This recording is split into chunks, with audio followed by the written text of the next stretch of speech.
Hi everyone. My poem for today is building on my poem from yesterday.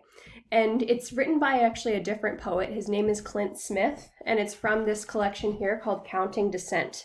Came out in 2016. And I read this collection earlier this school year, and I really loved it.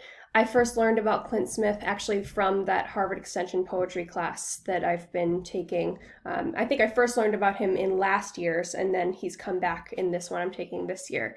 And also, he's was doing his PhD at Harvard, and so I actually got to see him interview Jesmyn Ward, the novelist Jesmyn Ward, a few years ago, and I didn't realize who he was at the time, but when I first learned about Clint Smith, I thought he looked familiar, and so I looked him up and realized he was the person who was interviewing Jesmyn Ward. And his work is really beautiful, and the final poem of this collection is called There is a Lake Here. And it's after Jamal May, who wrote There Are Birds Here, which I read yesterday. And so this poem is for New Orleans. Yesterday's was for Detroit. And I thought about this poem both because New Orleans is one of those cities that's really being hit hard right now, but also because I think this is just kind of a beautiful tribute to Jamal May's poem. And I like that it shows us that poets are learning from each other in real time.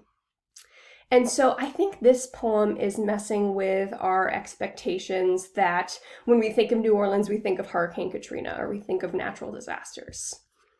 So here it is. And here's a picture of Clint Smith as well. There is a Lake Here by Clint Smith, after Jamal May for New Orleans. There is a lake here, a lake the size of outstretched arms. And no, not the type of arms raised in surrender. I mean the sort of arms beckoning to be held, to wrap themselves around another and to never let go. And no, the lake is not a place where people are drowning. And no, this water is not that which comes from a storm or that which turns a city into a tessellation of broken windows and spray paint. There are children swimming here, splashing one another while the droplets ricochet between them. The droplets do not hurt. They simply roll down the side of the boy's cheek. No, the boy is not using the water to hide his tears. He is laughing, eyes cast out across the water, in awe of how vast it is. All right, hope you have a great day, everyone, and I hope you liked the poem. Thanks.